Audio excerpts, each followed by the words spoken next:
There are few places more unforgiving than Antarctica, a frozen, barren landscape ravaged by high winds and long dark nights.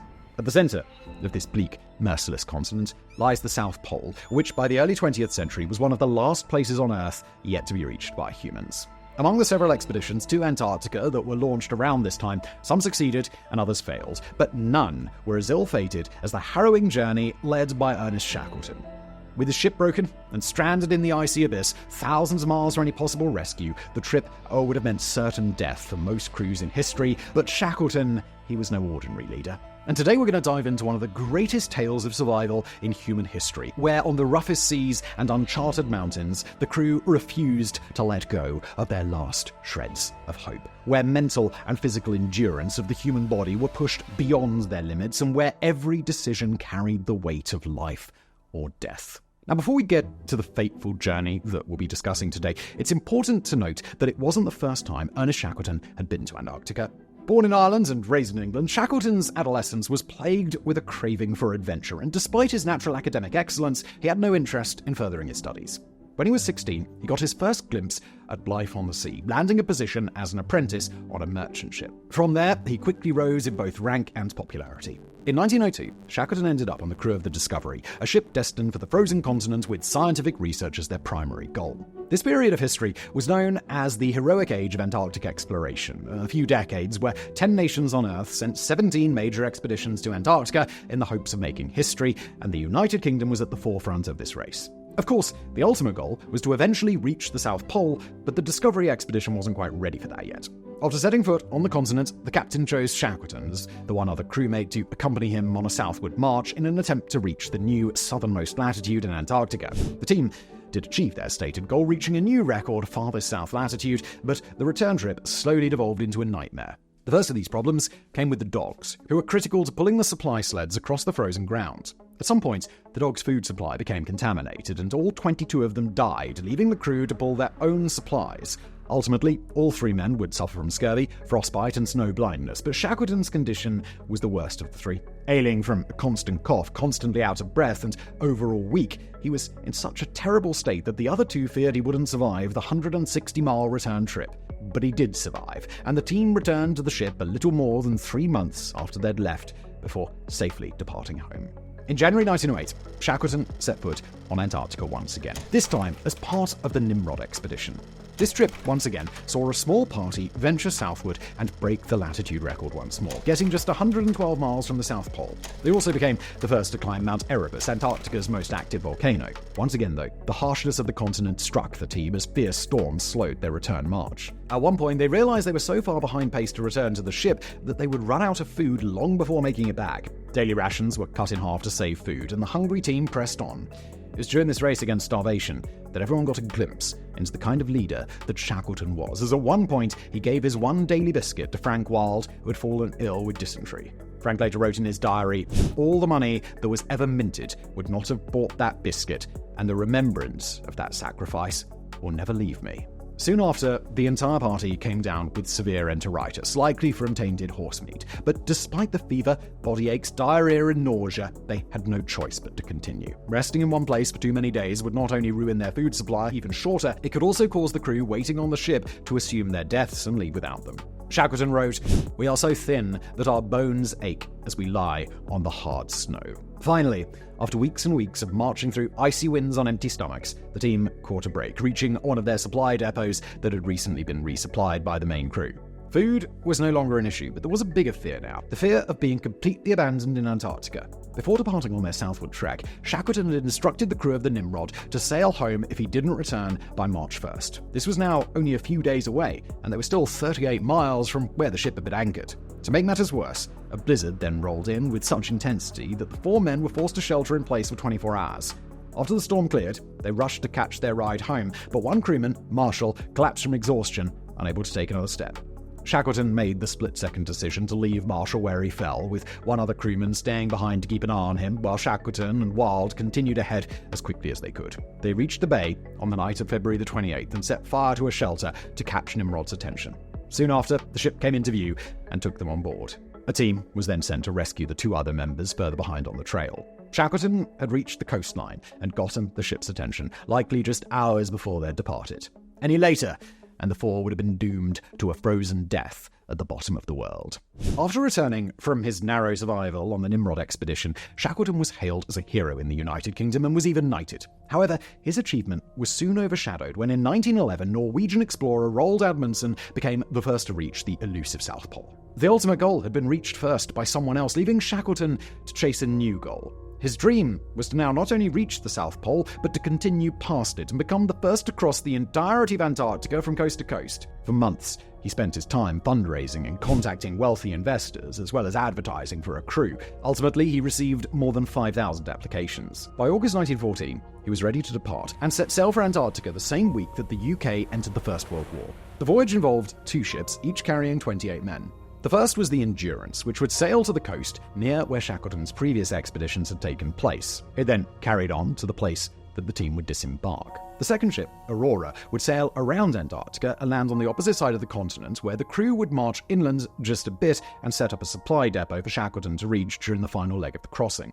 As we've already covered, Shackleton was no stranger to the hostilities of Antarctica, but nothing could have prepared him for what would come next. In December of 1914, the Endurance was approaching Antarctica, slowly navigating their way through surprisingly thick pack ice in the Weddell Sea, when conditions began getting worse. Day by day, the ice was getting thicker, and the ship was making less progress, until finally, on January the 19th, 1915, the Endurance was completely stuck, frozen in a drifting ice floe.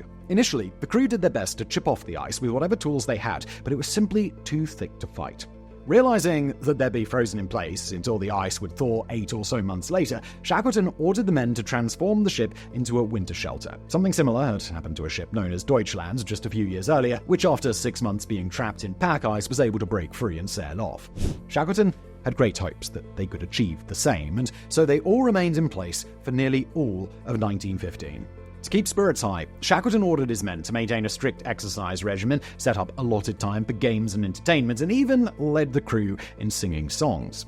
Optimism was high when the ice began to melt in October, but these hopes quickly turned into fears as the shifting pressures of the ice and water began pressing on the hull with audible cracking sounds as the days went by. Soon, water was pouring into the ship, and the reluctant order was given to abandon her. The crew took everything useful that they could find and made a more permanent camp on the ice. 3 weeks later, the Endurance began collapsing into the ice and had soon slipped beneath the surface.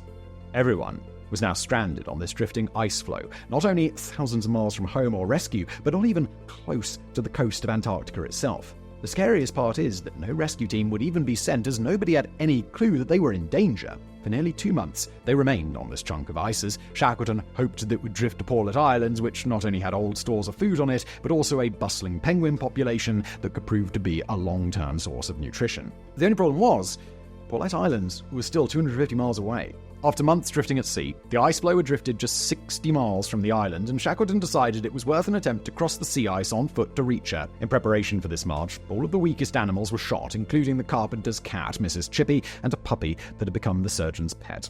Pulling their gear and their 3 lifeboats on sleds, they began marching across the ice, but were barely able to make progress as the shifting conditions turned the path into a labyrinth of icy ridges and dangerous ravines. By December, conditions were worsening on the ice sheets. The temperature was rising, which is something that would be wonderful if they were on solid ground, but it is the last thing that you want when ice is the only thing between you and the depths of the Southern Ocean. In fact, the ground was getting so warm that the ice on the surface was turning into slush, and the men were knee-deep in it as they marched onward. Morale was plummeting by this point. The crew was stuck on melting ice in the middle of the sea with no ship, and food was getting so scarce that the dog teams were shot to provide more meat. The carpenter at one point broke down and refused to follow orders, citing that with the ship now gone, Shackleton had no authority over him, but he was able to defuse the situation and keep order. Keeping the order and maintaining stable morale was Shackleton's greatest talent. He knew that if everyone succumbed to the true hopelessness of the situation they were faced with, they would have no chance of survival.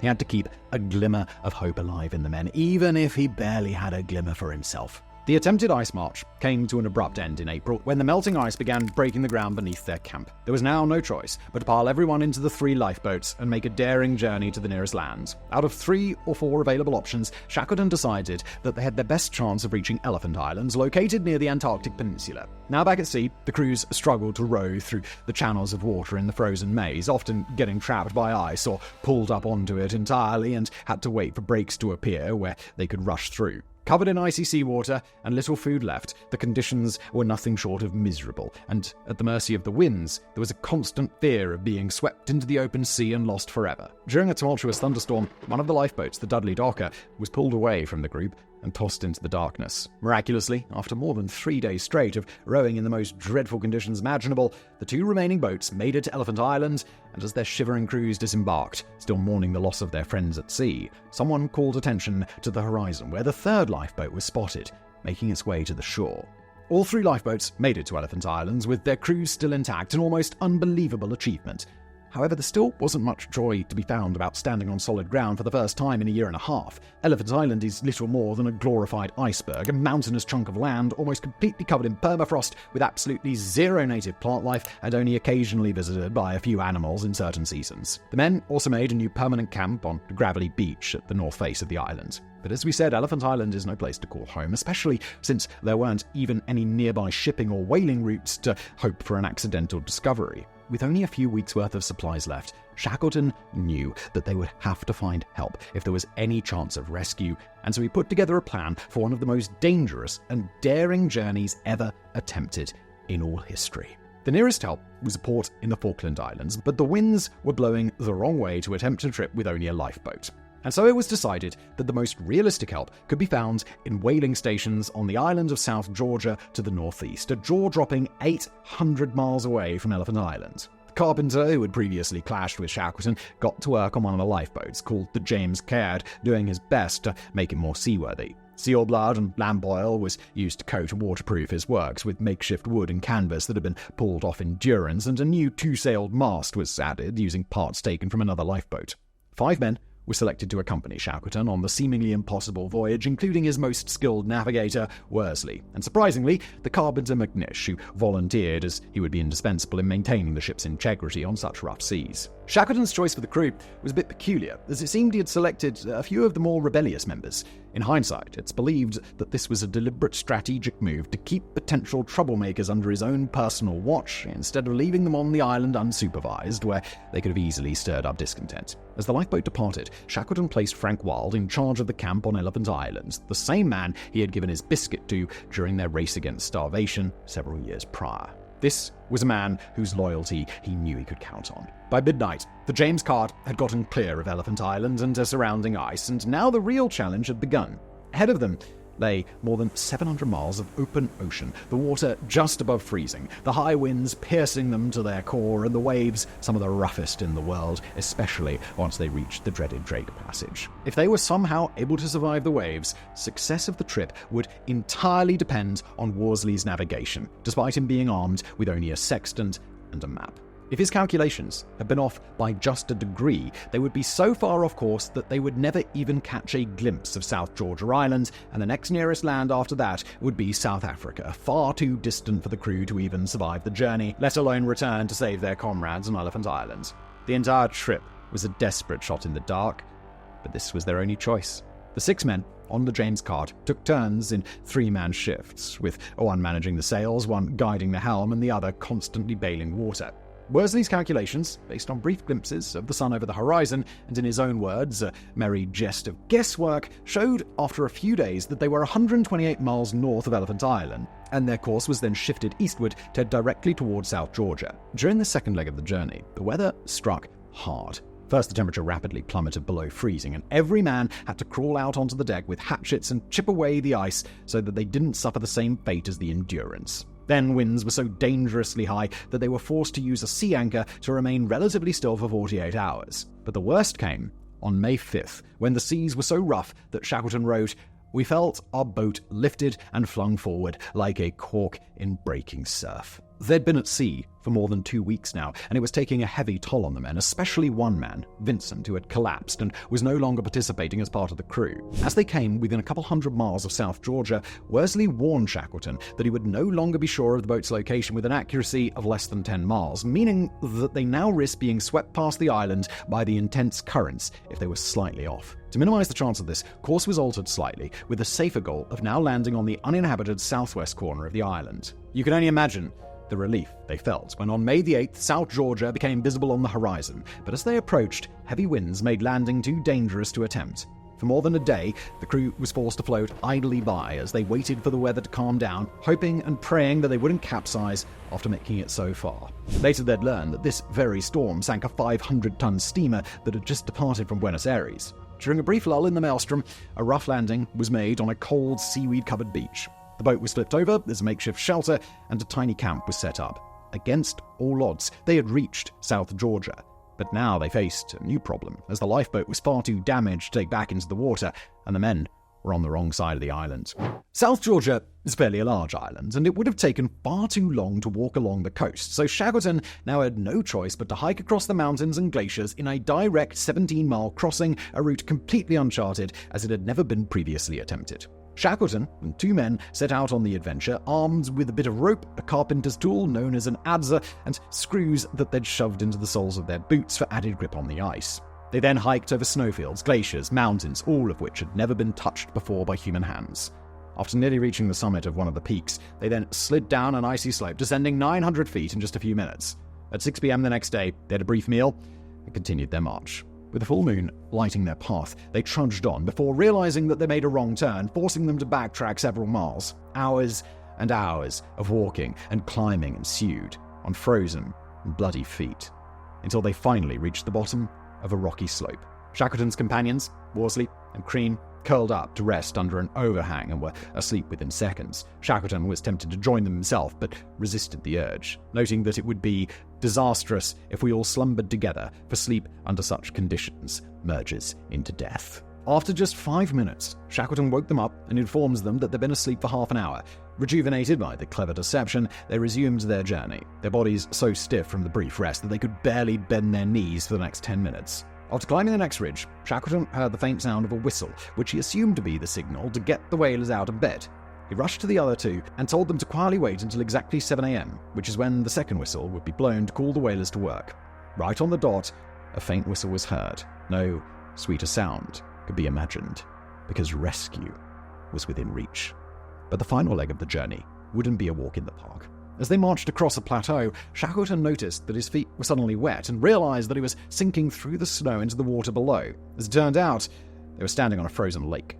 The men stretched themselves out, spread-eagled, to distribute their weight, where they stayed still for a moment to come up with a plan, and that was to get up and rush to a ledge that indicated the shore of the lake. They escaped the lake without becoming submerged entirely, but now they had no choice but to get wet. As they reached the edge of the rocky peaks, they could now see the whaling stations down below, a ship in the harbor, and even the tiny silhouettes of workers moving about. However, the only way down the steep hillside seemed to be in a stream that flowed down from the mountains to the sea. Into the water they went, waist deep, as they half walked, half fell, until they reached a waterfall. After tossing their few items down to the ground below, they used their rope to lower Crean past the waterfall, where he went completely underwater before emerging and swimming to the shore. Then went Shackleton, and finally Worsley, who went last due to being the lightest. All that remained was a 1.5 mile walk to the whaling station. Upon arrival, the manager came out to see who the 3 men were, hunched over, beards overgrown, and barely able to speak.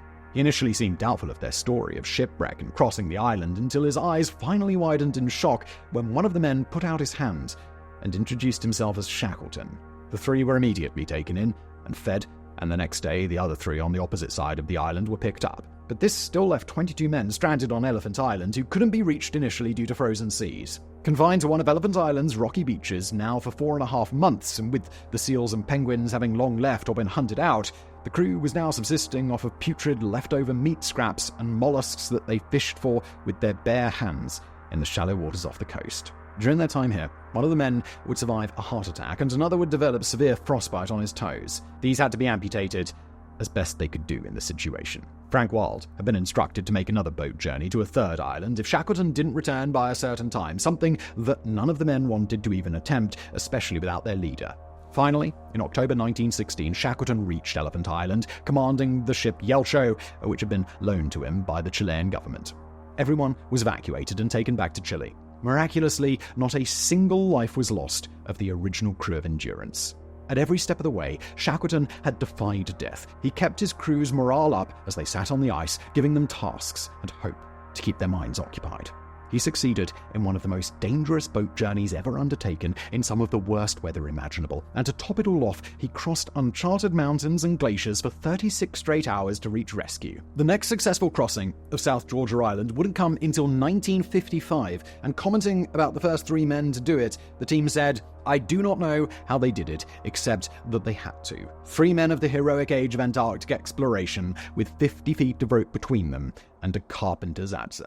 While all of this had been going down, the Aurora, the second ship that was supposed to sail to the opposite side of Antarctica, also ran into some troubles. Many of the men of this party were left stranded in Antarctica when their ship was blown off her anchor and into the open sea, and damaged, it was unable to return, and it instead drifted until it reached New Zealand. Shackleton travelled there and joined the rescue party, making it back to Antarctica to save the stranded men there, of which 3 had sadly lost their lives. Remarkably though, despite the challenges they faced, they still completed their task of setting up supply depots across their section of Antarctica, having no clue that Shackleton and his team had never even reached the continent. Returning home to the UK in 1917, there was little to no fanfare for the safe return of the heroic crews. News outlets were far too busy, as World War I was still raging on and the United States had just joined the war. Despite being far too old to be drafted, Shackleton enlisted in the army almost immediately and repeatedly requested to be sent to the front lines. He ended up being sent on attempted diplomatic missions to South America to secure alliances, of which he was unsuccessful. By 1920, his heart once again yearned for adventure, and he gathered money for another Antarctic expedition, this time hoping to circumnavigate the continent and explore lesser-known islands. After he'd secured financing for the trip, he was joined by many former crew members from the Endurance, despite many of them never receiving their full pay for the previous trip. However, this last expedition would never even begin. When the party arrived in Rio de Janeiro to gather supplies, Shackleton suffered what was suspected to be a heart attack. Years of heavy drinking were catching up with him, and a short while later, on January 5th, 1922, while anchored in harbour off the coast of South Georgia, he suffered a second heart attack, this one fatal. He was 47. Shackleton was buried on the island of South Georgia, and next to him, the ashes of Frank Wild would later be placed. A fitting final resting place for a man with an unparalleled obsession with exploring the most remote and unforgiving parts of our planet.